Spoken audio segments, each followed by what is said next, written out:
Abra sua Bíblia no Evangelho de João. Nós estamos no sexto brado de Jesus. Jesus, ele falou 7 vezes na cruz, nós estamos no sexto. Tem sido semanas maravilhosas aprendendo sobre Jesus. Domingo passado nós falamos sobre o brado sofredor de Jesus. O brado sofredor. Tenho sede. O brado de um homem que praticamente estava entregando as suas forças. Só que hoje, a gente vai falar sobre o brado de um vencedor invicto. É como se o quinto brado Jesus estivesse guardando suas forças e pegando fôlego, para então dar o seu sexto brado, o seu brado de vitória. A cruz é um lugar de extremos complexos. No quinto brado, você pensa que ele está prestes a morrer. E no sexto brado, ele consuma toda a sua obra na cruz, A cruz é algo maravilhoso. Jesus sai de vítima para conquistador. E a gente tem muitas certezas com esse brado de Jesus. Eu queria que você orasse ao Espírito Santo para que a gente aprendesse muito dele e a gente sair desse lugar mais apaixonado por ele. Amém? Diz assim na minha versão, em João 19, a partir do versículo 29.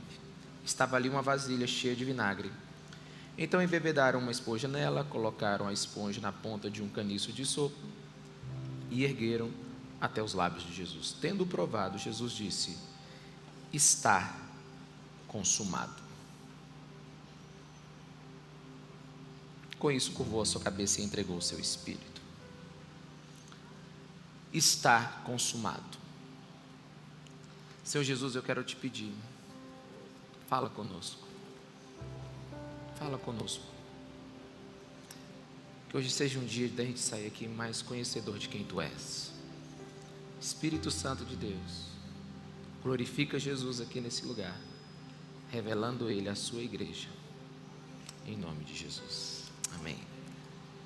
Meus irmãos, todos temos uma data de validade. Absolutamente quase nenhum de nós sabe o dia que vai morrer, sabe o dia que vai deixar essa terra, que vai cumprir o nosso tempo aqui. Mas eu tenho um pensamento que ele me provoca todas as vezes que eu começo a meditar sobre a minha vida. Eu tenho um pensamento que ele mexe comigo.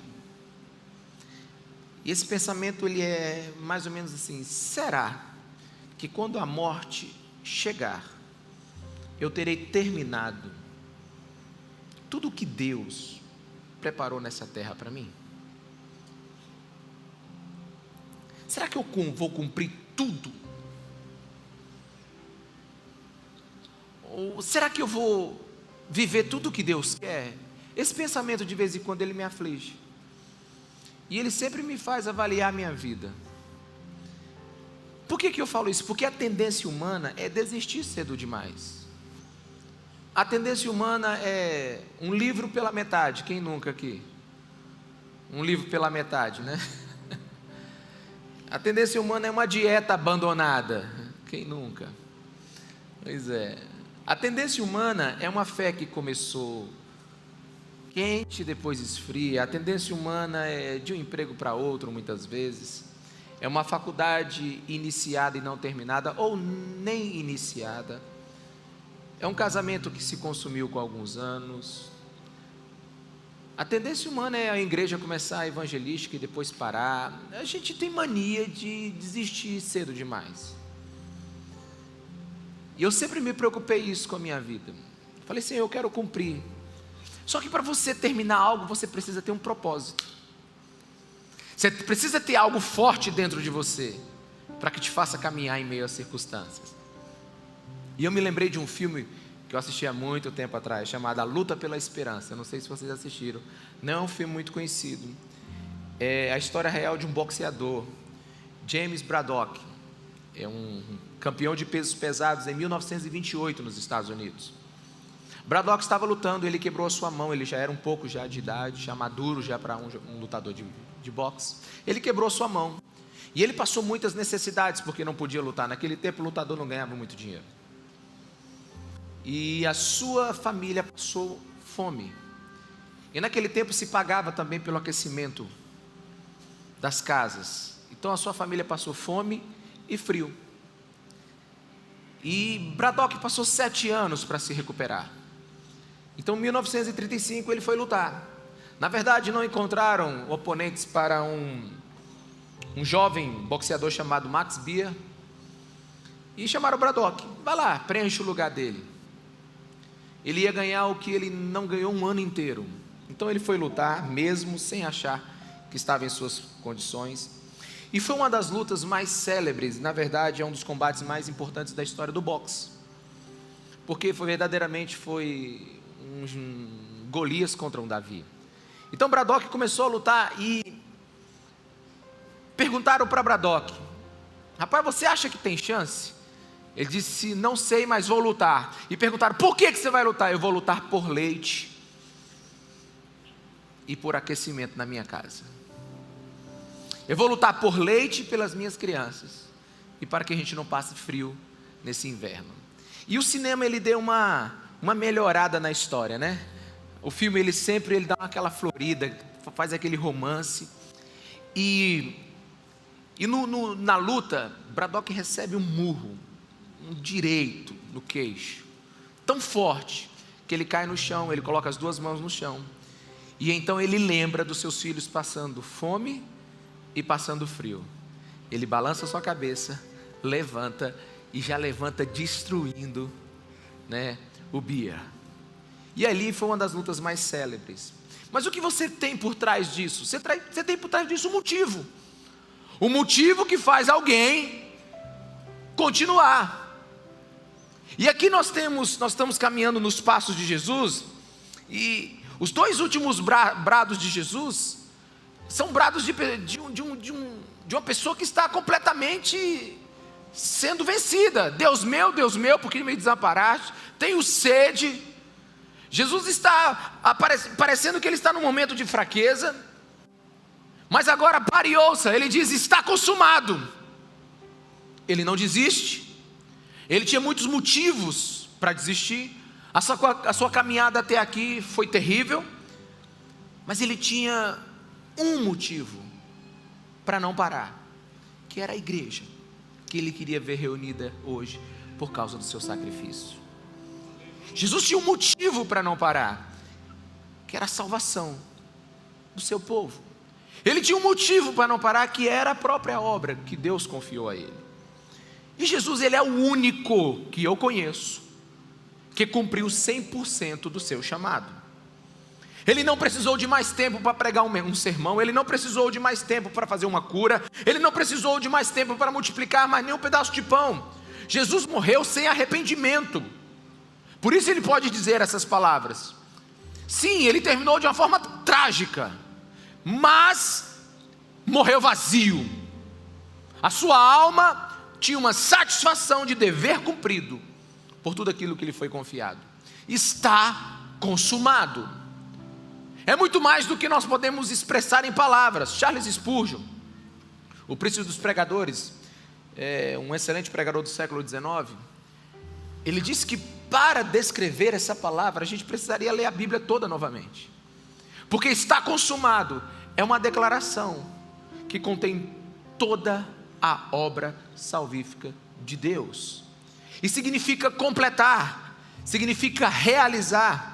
Não significa é o fim, presta atenção. Está consumado não significa é o fim. Está consumado significa está feito, o que é muito diferente. Porque tem muita gente que diz assim: é o fim, ou seja, eu não consegui. É o fim, ou seja, não vai dar certo. É o fim, ou seja, a vida acabou. Mas tem outros que dizem assim: está feito. É o que Jesus está dizendo, está feito. Jesus não está dizendo que ele está morrendo sem propósito. Não, ele está dizendo, está feito. Um novo capítulo está se abrindo. Está feito. E a impressão que eu tenho, e aqui vai os meus pensamentos, vai a minha forma de ver tudo isso, porque eu não só leio a Bíblia, eu imagino. Eu fico imaginando. Eu fico imaginando Jesus dizendo assim: tenho sede. Mas eu imagino nessa hora em que tudo foi cumprido, eu imagino Jesus pisando naqueles pregos, levantando os seus pulmões, dizendo assim: está consumado. Há uma diferença de atitude nesse brado de Jesus. Ele enche os seus pulmões e diz que está feito. E a pergunta que a gente tem que fazer hoje é: o que está feito? O que foi consumado? Vamos começar por coisas óbvias. Por exemplo, o sofrimento dele. O sofrimento de Jesus está consumado, acabou. Ele nasceu numa manjedoura, seu travesseiro foi um feno, teve uma adolescência pobre e uma juventude toda dentro de uma carpintaria. A vida de Jesus não foi fácil. E quando adulto, o seu ministério é um chamado para a morte. Mas hoje está consumado todo o seu sofrimento. Está consumado a sua rejeição. A sociedade que, em geral, o considerava um agitador, um possuidor de um demônio. As autoridades religiosas queriam apedrejá-lo. Os da sua terra natal, Nazaré, sua família, os abandonaram, com exceção de sua mãe. E quando ele começou a sua missão, não foram muitos os que acreditaram, mas agora a sua rejeição está consumada. Seu abandono, ele foi abandonado em João capítulo 6 pela multidão por causa do seu duro discurso. Judas beijou a sua face e o traiu. Todos os discípulos, com exceção de João, o abandonou naquela cruz. O seu pai o abandonou na hora do julgamento. Mas está consumado. O que mais está consumado? A sua tortura. Ninguém sofreu mais do que Jesus. A cena do seu crime durou a noite toda, longos espinhos na sua cabeça. Seu corpo foi dilacerado por chicotadas, o peso da cruz sendo carregada para o Calvário. A cruz foi um lugar de dor e crueldade, mas agora está consumado. E essa palavra está consumado, no original ela é só uma palavra, tetelestai. Repete comigo, tetelestai. Tetelestai significa estar consumado. E no tempo de Jesus, tetelestai significava três coisas. A palavra no grego, ela tinha três significados muito claros para quem ouvia naquele tempo. O primeiro, é como se um pai estivesse dando uma missão para um filho. E o filho então cumpre toda a missão que o pai deu, toda a ordem que o pai deu. E chega no final da tarde, no final do dia, ele olha para o pai e o pai pergunta: e aí, filho? Ele: tetelestai, está cumprido, está feito. Eu fiz o que o Senhor pediu. Trabalho realizado. Amém, meus irmãos? Tetelestai também significa dívida quitada, Como quando um devedor pega o seu débito e recebe seu título e carimbado, quitado, tetelestai. Inclusive, arqueólogos encontraram papiros de receitas fiscais com o termo tetelestai escrito, atravessado neles, que significa integralmente quitados, pagos. Então tetelestai é missão cumprida, e tetelestai também significava dívida quitada. Cristo pagou e rasgou o título de dívida do nosso pecado, tetelestai. Mas a terceira coisa que tetelestai significa é documento de posse definitiva. É quando alguém compra um imóvel e, terminado o pagamento, se ele foi pago em parcelas, eles recebiam a escritura definitiva, e na escritura definitiva estava escrito tetelestai. Eu não sei se você percebe, mas o que você tem na sua mão é algo muito interessante. A Bíblia Sagrada, ela é um Velho Testamento e um Novo Testamento. A palavra testamento, ela é muito forte juridicamente. Testamento é que diz os direitos de posse de alguém sobre alguma coisa. Então o testamento, ele é algo muito importante, e nós temos um testamento hoje em nossas mãos, mas às vezes não entendemos que a missão foi cumprida, a dívida foi paga e o documento foi passado para nós. A escritura está pronta. Então nós precisamos compreender o que significa tudo isso. Conta-se uma história, o próprio Spurgeon conta essa história, que ele chegou um dia na casa de uma senhora para visitá-la, uma senhora muito pobre, e ela tinha um quadro na parede. E quando Spurgeon chegou pertinho, olhou aquele quadro, ele disse: senhora, o que é esse quadro? Ele disse assim: não, olha, foi o meu senhor, foi um homem que eu cuidei a vida inteira das coisas dele, ele deixou isso aí para mim, eu achei tão bonito que eu coloquei na parede. E Spurgeon disse assim: isso é um documento. Ela disse: o quê? Isso é um documento, senhora, isso não é uma arte, não é um presente, isso aqui é um documento. E esse documento diz que a senhora tem direito a tudo o que o seu senhor tinha. Ele deixou uma herança para você. E aquela mulher tinha todos os recursos na parede, mas não sabia acessá-los por ignorância. Quantos estão me entendendo? Diga amém. Consumado está. A missão foi cumprida. O pagamento foi feito. E o documento foi passado. A igreja precisa começar a entender que Jesus Cristo fez muito mais naquela cruz do que nós podemos imaginar. Significa que o Filho de Deus, ele nunca teve um lugar para colocar a sua cabeça, para repousar a sua cabeça. Mas hoje ele tem. Na cruz ele repousa a sua cabeça, sabendo que tudo está cumprido. O que mais está consumado naquela cruz? O que mais foi feito naquela cruz? Por que Jesus deu esse brado? Bem, lá está consumada a derrota de Satanás. Como eu queria que tivesse uma câmera filmando o mundo espiritual naquela hora. Sabe, Satanás estava lá, Deus estava lá, Jesus Cristo estava lá, todos os nossos pecados estavam lá. Todos naquele dia no Calvário. A maior batalha que já aconteceu, a maior batalha cósmica já aconteceu, foi travada. Eu queria muito que a gente estivesse lá.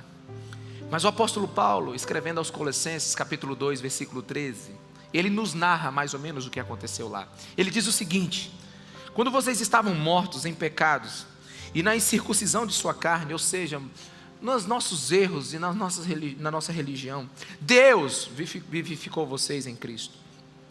Ele nos perdoou todas as transgressões e cancelou a escrita de dívida, que consistia em ordenanças a quem nos era contrária.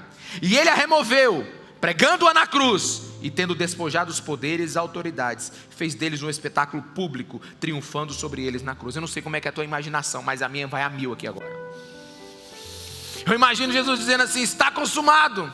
E de alguma forma, oh Jesus, abençoa seu filho. E de alguma forma ele sai da cruz.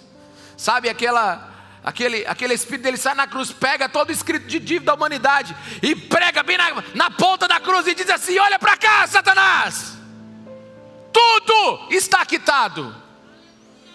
Eu pago o preço pelos erros daqueles que Deus me deu.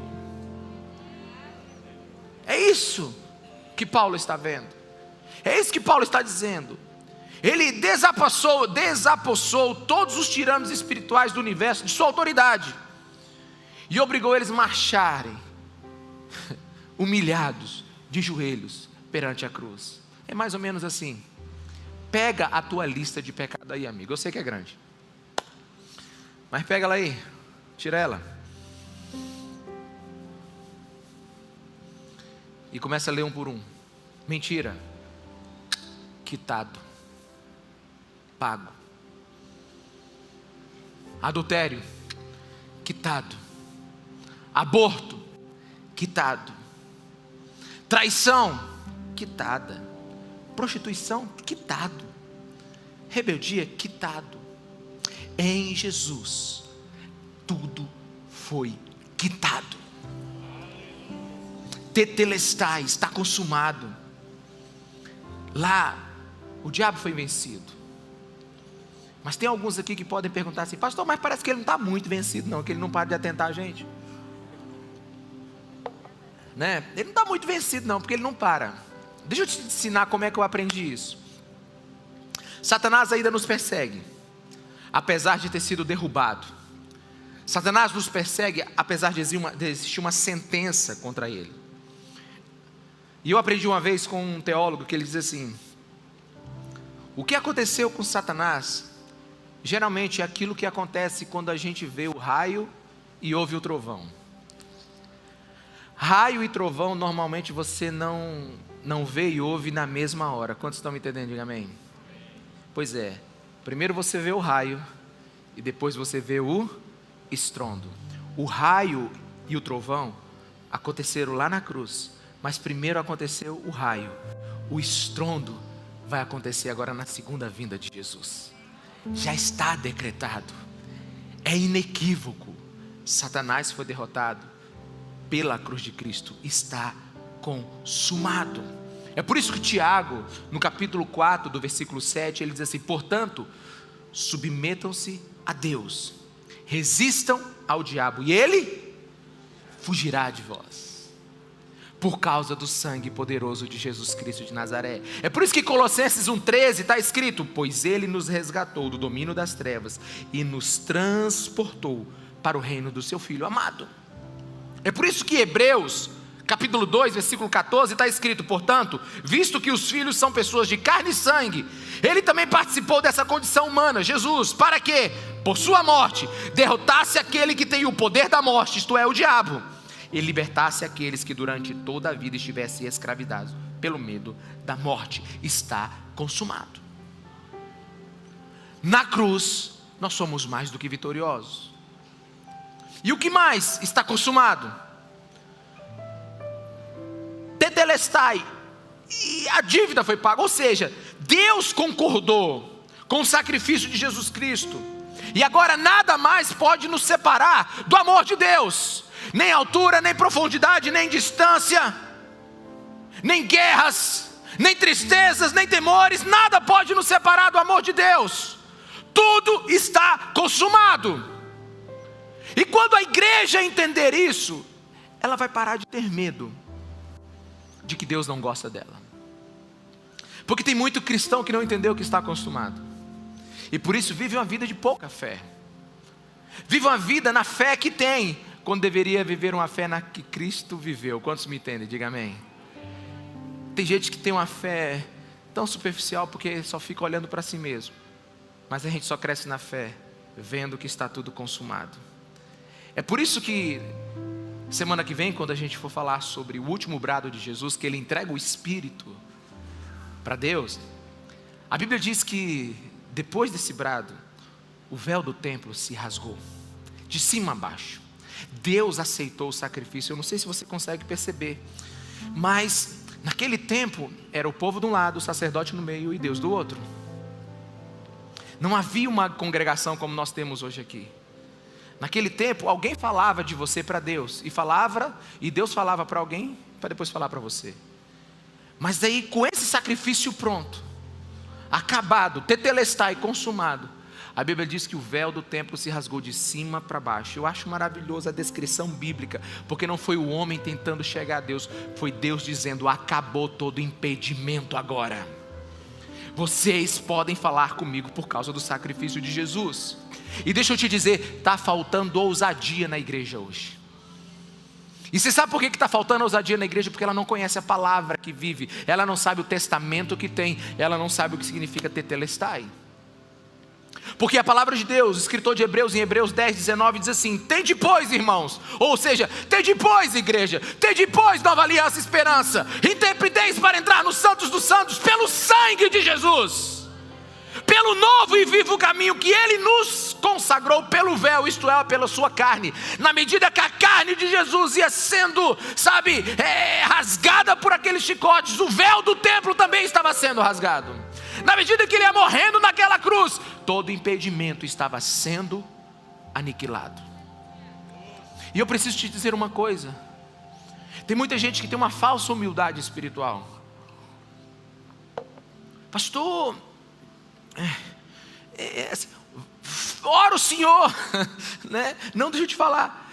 Todos nós hoje somos sacerdotes do Deus Altíssimo. Todos nós hoje temos acesso a Deus. Não existe ninguém com mais acesso a Deus. Deus não tem íntimos. O que falta é atrevidos.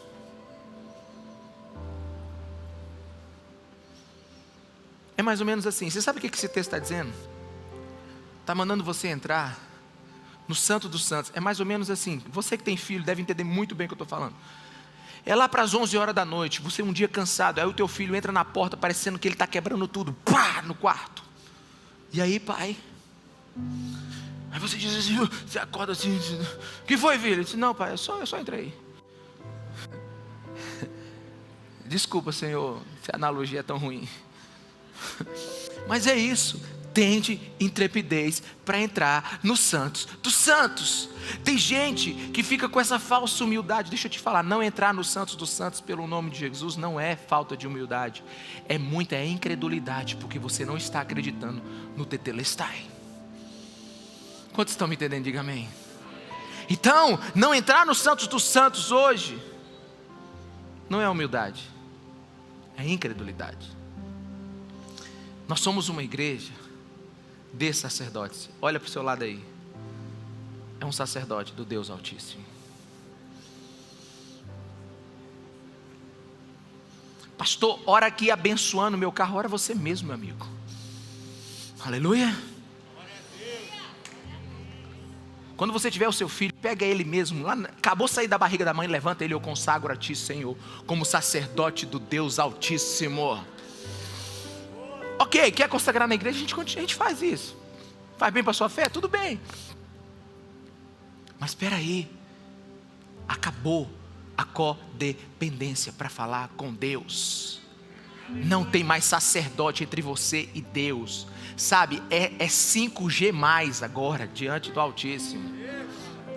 Sabe, você tem que falar com Ele agora. Você tem que parar de achar que só é o pastor que ouve. Ou que você, meu Deus, não pastor, mas é porque eu não estou com a minha vida consertada. Não, se tu não está com a vida consertada, eu também não estou, meu amigo. Não tem ninguém com a vida consertada. Ninguém poderia ir para aquela cruz. Jesus Cristo cumpriu tudo o que precisava cumprir. Está consumado. E a gente entra, leia o texto direitinho. A gente tinha que passar um dia nesse texto. Esse texto, ele diz assim: tende intrepidez para entrar no Santo Santos pelo sangue de Jesus. Não é por nós, não é pela teologia que você sabe, não é pelo que você já fez, não é por nada que você já construiu, é pelo sangue de Jesus. Tem um caminho de sangue até a intimidade com Deus, vai por cima dele. É pelo sangue de Jesus, porque tudo foi consumado. O que mais foi consumado? Foi consumado o propósito da encarnação. A encarnação teve seu ápice na crucificação. A Bíblia diz em 1 João, no versículo 1 e no versículo 2, do capítulo 1, que João, ele apalpou, ele viu, ele contemplou. E no versículo 2 ele diz, ele viu que a vida se manifestou. Nós vimos e testemunhamos e proclamamos a vocês a vida eterna que estava com o Pai e nos foi manifestada. Ele diz que Deus se manifestou em Jesus Cristo, sabe? A encarnação foi a prova de que Deus tem um coração maravilhoso, extraordinário, revelou o coração dele.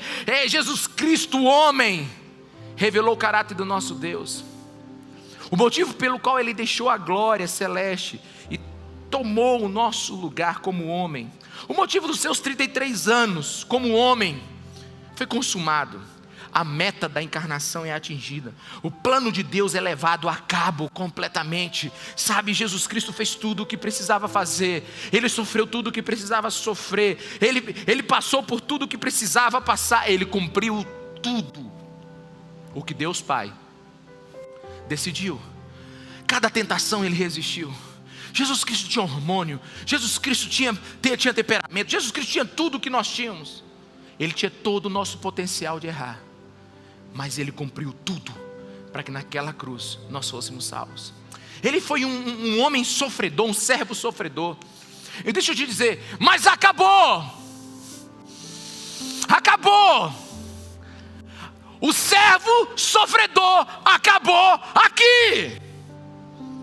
O nosso Jesus, ele não está mais pendurado numa cruz. Nós vamos botar uma cruz bem grande aqui na igreja. Eu não encontrei um jeito de colocar ela ainda. Eu quero ela bem grandona aqui. Sabe, de madeira. Talvez a gente bota até um neon. Não sei. Mas ela não vai ter ele lá. Porque ele não mais sofre. O propósito da encarnação acabou. Sabe, muitas músicas foram cantadas para Jesus antes mesmo dele nascer. E todas elas foram músicas muito tristes. Salmo 22, a partir do versículo 1 diz assim: meu Deus, por que me abandonaste? Por que estás tão longe de salvar-me, tão longe dos meus gritos de angústia? Meu Deus, eu clamo de dia, mas não me responde, de noite não recebo alívio. Isso é uma música. A música do servo sofredor. E no Salmo 22, versículo 15, pior ainda. Meu vigor secou-se como um caco de barro, e a minha língua gruda no céu da boca. Deixaste-me no pó, à beira da morte. Só que o objetivo da encarnação acabou. Jesus Cristo não é mais esse pedaço de carne sofredor pendurado numa cruz sangrando. A gente agora, e como igreja, depois da crucificação, depois da ressurreição, depois da ascensão, precisamos aprender a cantar as novas músicas sobre Jesus Cristo de Nazaré. É por isso que algumas pessoas me perguntam: como é que vocês podem fazer da cruz um instrumento de morte, um lugar de alegria? É porque Ele não está mais lá. Ele não está mais lá. Ele passou por lá. Ele sofreu por mim por lá. Ele cumpriu tudo por mim lá. Mas Ele não está mais lá. Então eu não canto mais o Cristo sofredor. O que eu canto? Eu canto um novo cântico. Apocalipse 9:12. Apocalipse capítulo 5, versículo 9 ao 12. E eles cantavam um cântico novo. Tu és digno de receber o livro e de abrir os seus selos, pois foste morto e com teu sangue compraste para Deus gente de toda tribo, língua, povo e nação. Tu os constituíste reino e sacerdotes para o nosso Deus, e eles reinarão sobre a terra. Então olhei e ouvi a voz de muitos anjos, milhares de milhares e milhões de milhões, e eles rodeavam o trono, bem como os seres viventes, os anciãos, e cantavam em alta voz: digno é o Cordeiro que foi morto de receber poder, riqueza, soberania, força, honra, glória e louvor. É por isso que nós celebramos a cruz, igreja. Ele não está mais lá. Não use uma cruz com Jesus nela, porque Ele não está mais lá. Não admire uma cruz com Jesus nela, porque Ele não está mais lá. O processo foi todo cumprido. Eu não sei se vocês sabem disso, mas no Antigo Testamento, durante todo o seu trabalho, o sacerdote não poderia se sentar. Principalmente no dia da expiação, o sacerdote não se sentava. Esse é um detalhe importante. Ele não era permitido sentar em momento algum, enquanto ele estava fazendo todos os sacrifícios e cumprindo todas as leis do Antigo Testamento. Ele estava exercendo as suas funções, e o não sentar simbolizava um trabalho que nunca terminava. É por isso que tinha que ter sacrifício todo ano. Quantos me entendem? É por isso que tinha no templo sacrifício o tempo todo. É por isso que as pessoas iam lá para Jerusalém sacrificar no templo. O sacerdote nunca poderia sentar, mas não o sumo sacerdote chamado Jesus Cristo de Nazaré. Sabe por quê? Porque ele foi o único sacerdote que pôde gritar: está consumado. A Bíblia diz em Lucas 29, 22 e 69: Mas de agora em diante, o Filho do Homem estará assentado à direita de Deus, o Todo-Poderoso. Apocalipse 5:1 diz assim: então eu vi na mão direita daquele que está assentado no trono. Ou seja, o trabalho está feito, a missão está cumprida. Jesus não precisa fazer mais nada. Tudo já foi pago. A mensagem de Deus ao homem foi declarada. O trabalho foi feito. Tetelestai não é um grito de desespero, é um grito de vitória. Significa que para Jesus não sobrou nada para Ele fazer. Amém, meus irmãos? Não tem nada para Ele fazer.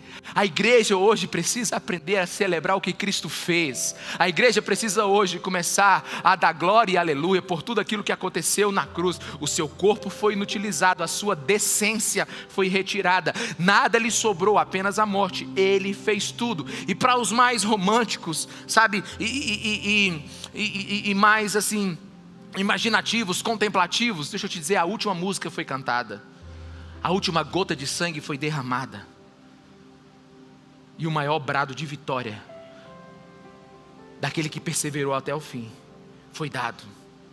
O coração de Jesus está quase falhando nessa hora, mas ele sabia que tinha chegado ao fim da sua missão.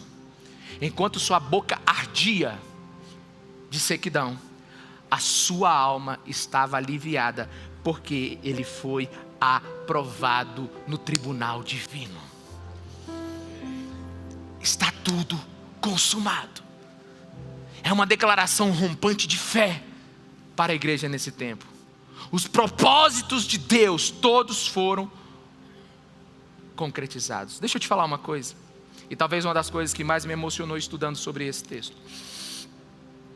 Quando eu pego a minha Bíblia, de Gênesis a Apocalipse, significa que se eu cavar aqui, no mais profundo da Bíblia, eu não vou encontrar uma promessa que não se cumpriu, ou que não vai se cumprir. Sabe por quê? Porque está consumado. Não tem nada que você procure na sua Bíblia que não vai se cumprir.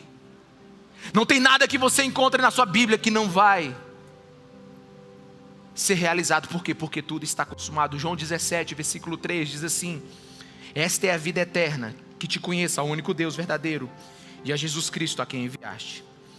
E Jesus diz assim: eu te glorificarei na terra. Completando, essa palavra completando é tetelestai. Eu te glorificarei nessa terra, terminando a obra que me deste para fazer. E agora, Pai, glorifica-me junto a ti, com a glória que eu tinha contigo antes que o mundo existisse. Jesus está dizendo assim: eu cumpri a minha parte completamente. Uma por uma das profecias haviam sido cumpridas. Deixa eu te falar uma coisa aqui. Eu separei aqui N's exemplos bíblicos de profecias cumpridas. Falarei só algumas, mas presta atenção no que eu vou lhe dizer. Tem que ter muito mais fé ao estudar Jesus Cristo para não crer na Bíblia do que para crer. Quando você estuda a história da Bíblia, quando você estuda os escritos antigos, você tem que ter muito mais fé para não crer do que para crer. Porque você vai ler na Bíblia centenas de profecias cumpridas, escritas algumas há milhares de anos, outras há centenas de anos antes da vinda de Jesus Cristo. Por exemplo, havia uma profecia que declarava que deveria vir da semente da mulher o Salvador, cumprida, Gênesis 3,15. Isaías 7,14 diz assim: havia profecia que anunciava que a sua mãe seria uma virgem, se cumpriu. Gênesis 22,18, que ele seria da descendência de Abraão, se cumpriu. Que, segundo Samuel 7, que haveria profecia que ele viria da linhagem do rei Davi, se cumpriu. Haveria a profecia que ele receberia o seu nome antes mesmo de nascer, Isaías 49,1, se cumpriu. Malaquias 5,2, havia a profecia que previa que ele ia nascer em Belém do Judá, se cumpriu. Miqueias, perdão, a profecia que aludia da fuga dele do Egito e o retorno depois para a Palestina, Oséias 11,1, está lá. Salmo 107, versículo 29, a profecia que falou que ele ia acalmar a tempestade, está lá. Zacarias, que ele disse que ele estaria fazendo milagres em Jerusalém, está lá. A última de todas as profecias, que dizia que ele teria sede, foi se cumprida. Se a primeira vinda do Filho do Homem, todas as profecias que anteveram ela foram cumpridas, você imagina as que virão. Ele voltará. Ele vai voltar. Ele cumpriu, ele vai voltar.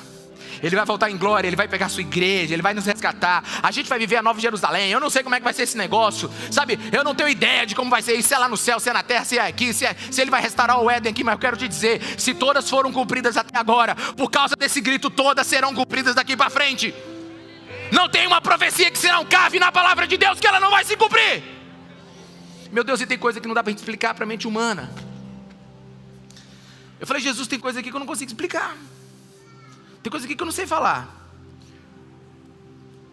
Por exemplo, Pedro, na sua primeira carta, no capítulo 1, no versículo 18 em diante, ele diz assim: pois vocês sabem que não foi por meio de coisas perecíveis, como prata e ouro, que vocês foram redimidos de maneira vazia, da sua maneira vazia de viver, transmitida por seus antepassados, mas pelo precioso sangue de Cristo, como um cordeiro sem mancha e sem defeito. Tipo assim, é Ele que mudou vocês. Versículo 20 agora. Conhecidos antes da criação do mundo, revelado nesses últimos tempos em favor de vocês. Não, esse versículo ele mexe comigo. É tipo assim, antes da criação do mundo, a cruz já estava pronta para trazer vocês de volta antes de vocês saírem do caminho. Alguém me entendeu? Deixa eu tentar explicar isso aqui de outra maneira. A gente geralmente vê Deus primeiro como um Deus criador e depois como um Deus redentor. Só que se você estudar a palavra de Deus, o que você vai perceber é que o plano da redenção, ele precede o da criação. Deus nos salvou antes da gente se perder. Tá bom aí? Amém? É assim, Jesus, antes da gente criar aqueles incircuncisos que vão se desviar, vamos dar um jeito deles se salvarem. Jesus, está certo, Pai, pois antes da fundação do mundo, o teu sangue será derramado. E eu não sei você, mas desculpa a cabeça do seu pastor. Eu só vejo aqueles efeitos de cinema, onde a cruz vem lá da eternidade assim e vem assim,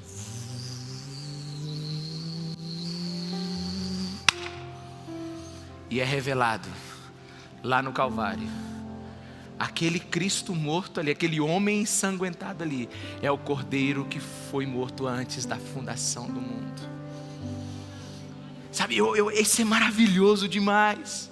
Apocalipse 13:8 diz que o Cordeiro foi morto desde a criação do mundo. É como se Jesus estivesse dizendo assim: olha, eu já sabia que isso ia acontecer, eu já sabia que seria desse jeito, só não tinha convicção da dor que eu sentiria, porque é a humanidade de Jesus que tornou possível ele sentir dor. O cálice maior de Jesus foi ser obediente em meio aos desafios de ser humano. Mas, meus irmãos, tudo estava consumado antes mesmo da fundação do mundo. Aí você fala assim: então Deus fez os robozinhos? Não, Ele não fez os robozinhos.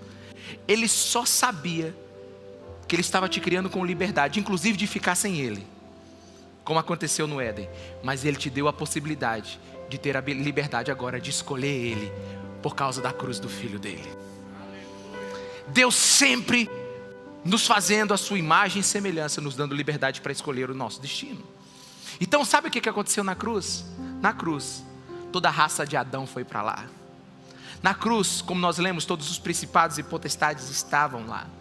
Na cruz tudo foi consumado. Sabe como é que eu vejo? Eu vejo os 10 mandamentos sendo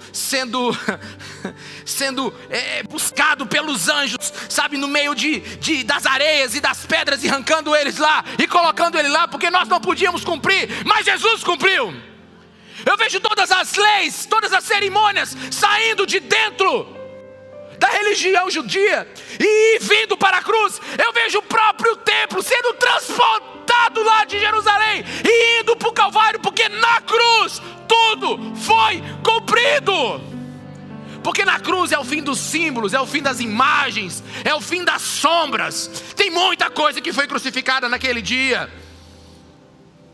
Tudo antes era sombra, pois hoje não temos necessidade mais de recorrer a amuleto, lugar ou regras. Deixa eu te falar uma coisa para tua cabeça: não tem cidade santa mais hoje. Não tem mais terra santa hoje. Não tem mais lugar ungido hoje. Tem gente que já chega no lugar e diz assim: Deus está aqui, Deus não está aqui. Não tem isso, irmão. Você sabe, Deus não está nesse prédio aqui. Você já veio aqui na segunda-feira? Pois vem na segunda-feira aqui, 8 horas da manhã, antes da gente limpar.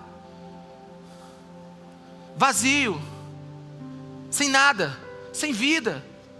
Deus não está no lugar agora, Deus está em pessoas. Sabe, acabou templo, acabou lugar, acabou sacrifício, acabou cerimônia. Sabe, Jesus, ele veio debaixo da lei. A gente nunca esquece, nunca lembra isso, precisa lembrar. Sabe, a Bíblia diz em Mateus 5,17: não pensem que virá abolir a lei. Os profetas, não vim para abolir, mas eu vim para cumprir. Ele guardou toda a lei, ele guardou todas as exigências, ele sofreu a pena da maldição do pecado. Jesus fez tudo o que tinha que fazer. Que direito hoje algum homem ou religião tem de colocar alguma coisa entre nós e Deus? Não tem, porque tudo está consumado. É só um povo leigo que não conhece a palavra de Deus que quer um intermediário hoje. Não, você não precisa de mais nada.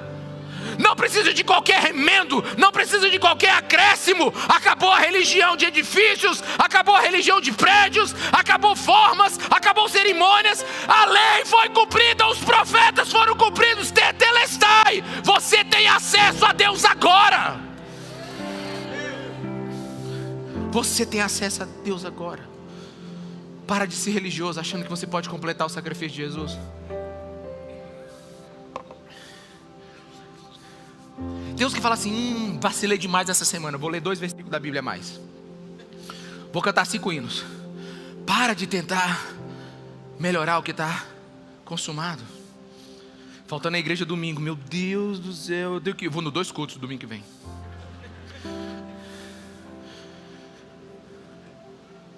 Pastor, pisei na bola, o que eu fiz essa semana foi terrível, vou aumentar minha oferta. Para de ser religioso. Tudo foi consumado. Fique em pé no seu lugar. Eu quero dizer o que Warren Wiersbe me ensinou, um teólogo. Ele diz assim: Jesus Cristo tomou, meus irmãos, tomou a nossa falência e a cobriu com a sua liquidez. Amém? Você não entendeu isso? É mais ou menos assim: chamar o dono da Tesla lá, o Musk, e falar assim: rapaz, eu estou com um probleminha aqui de pagar a conta do restaurante. Rapaz, com o Elon Musk, você não vai ficar preocupado com a conta do restaurante. O cara tem mais de 1,3 trilhões de reais. Pois é. Se você tem um amigo como o Elon Musk, você não vai ficar preocupado se você vai conseguir pagar a conta do restaurante. Mas parece que a igreja não entendeu que a gente tem o melhor de todos os amigos, o melhor de todos os senhores, Jesus Cristo.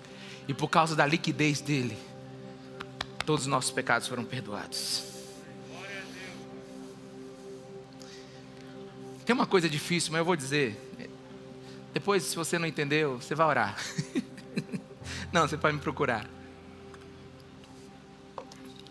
Pedro, ele falou assim, na sua carta, no capítulo 2, no versículo 24. Ele mesmo levou em seu corpo os nossos pecados sobre o madeiro, a fim de que morrêssemos para os pecados e vivêssemos para a justiça. Ele levou no seu corpo os nossos pecados, diga os nossos pecados. Não é só o que você já cometeu, é os que você ainda vai cometer. Tá bom aí? Pastor, não fala isso não, pastor. O povo já está, sem freio. O Senhor ainda disse, não, mas é uma verdade.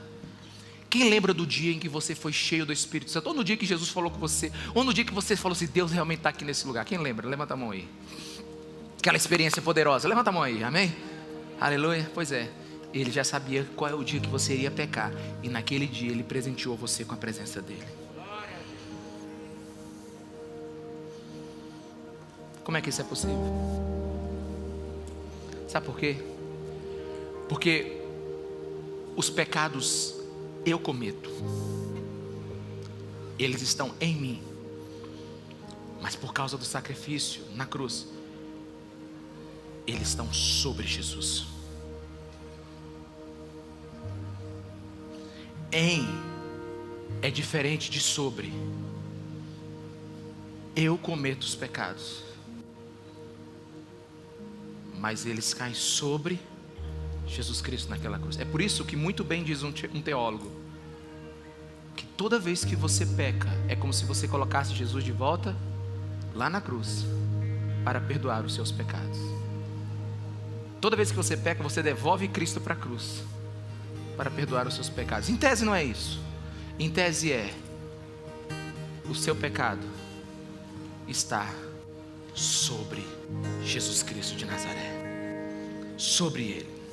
Um grande avivalista, John Wesley, ele contou 2 sonhos que ele teve. Ele mesmo escreveu sobre esses 2 sonhos. E num dos sonhos ele sonhou que estava no inferno. Aí ele chegou lá no inferno e perguntou assim: tem presbiteriano aqui? Aí disseram assim, ó: sim, muitos. Ele disse assim: tem metodistas aqui? Ele diz, ó: muitos. Tem católicos aqui? Ele diz, ó: muitos. Aí ele acordou desesperado, e aí dormiu e sonhou de novo. Está no diário dele. Aí ele teve outro sonho, agora ele estava no céu. Aí John Wesley conta que chegou lá no céu e perguntou assim: tem metodistas aqui? Aí ele disse: nenhum. Ele disse: tem presbiterianos aqui? Ele disse: nenhum. Tem católicos aqui? Ele disse: nenhum. Aqui só tem aqueles que foram lavados pelo sangue de Jesus Cristo de Nazaré. Igreja não salva, irmão.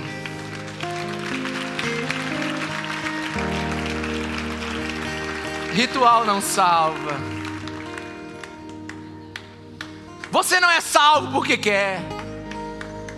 Você só é salvo se acredita. E a pergunta é: está consumado?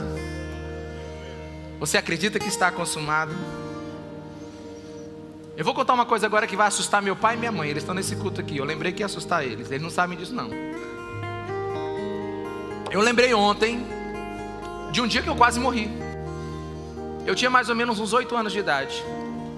Acho que 8 a 10 anos. Eu estava num lugar chamado Circuito das Águas. Então eu não sei se é São Lourenço, Caxambu. Eu sei que tinha um lugar que tinha várias piscinas. E a gente estava nadando lá. E eu estava nadando numa piscina dessa sozinho. Eu lembro que tinha uma pedra alta. Era um lugar, pai, onde a gente escorregava e brincava lá. Tinha um rio. E eu me lembro que eu estava sozinho nessa piscina. Eu devia ter uns 9, 10 anos, porque pelo que eu fiz, mais ou menos eu tinha isso.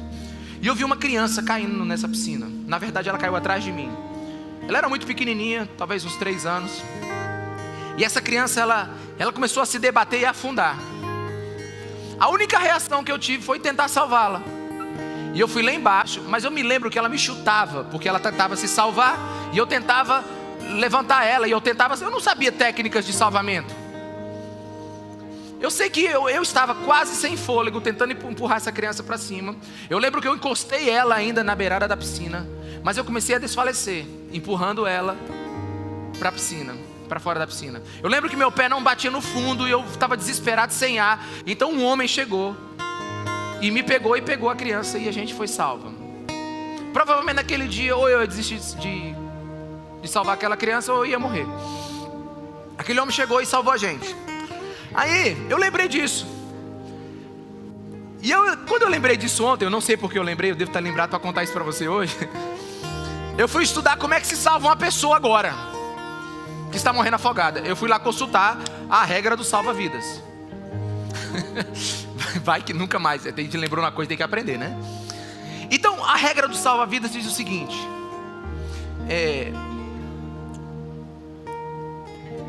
você só pode salvar alguém quando ela parar de tentar se salvar.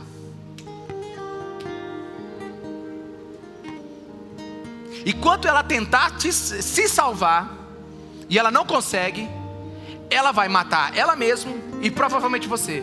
Por isso que alguns salva-vidas, eles dão um murrozinho na pessoa só para ela dar uma... Tá dando trabalho demais, né? Aí salva. Ou seja, a regra do salva-vidas é o seguinte: só depois que a pessoa cansa ou desiste é que você pode realmente salvá-la. Por quê? Porque a salvação só acontece no final das nossas forças. Acho que você entendeu, né? Ele fez tudo. Para de tentar se salvar. Tem gente que está se se batendo há anos aí, tentando se salvar, tentando arrumar a vida, tentando fugir dos vícios, tentando vencer o pecado. Para de tentar se salvar. Finge de morto e deixa Jesus Cristo te levar. Deixa a graça te levar, porque tudo nele está consumado.